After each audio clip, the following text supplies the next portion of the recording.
Здравейте хора, сега ще правим видео за познанство и първо да започнем кога съм роден. Аз съм роден 2016, рождената ми дата е 27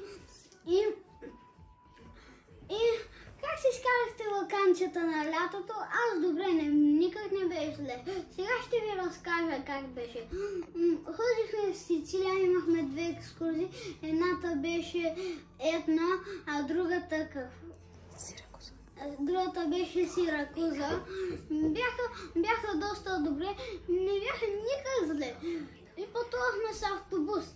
То с какво да пътуваме? Ние нямаме кола. И пристигнахме в хотелът с автобус.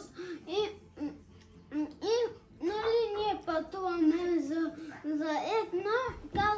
Екскурзоводът каза, че ще спрем на спирка и там да правим някакви неща, нищо интересно. И аз съм заспал и се събуждам, автобусът празен, ставам и мама е зад мен и вика спокойно, и аз се успокоявам.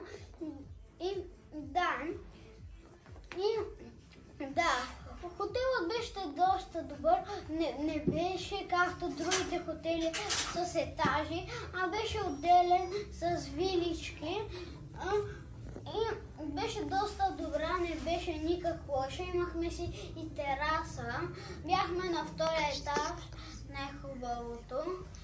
И да, напишете долу коментарите как сте си изкарали в лятото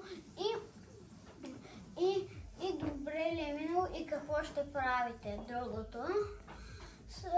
И да, подадете един лайк, когато и това им помагате много на видеото. И се абонирайте за каналът. И оставете и камбанка. И да, това беше. Благодаря ви, че за това. И чао от мен. Аз съм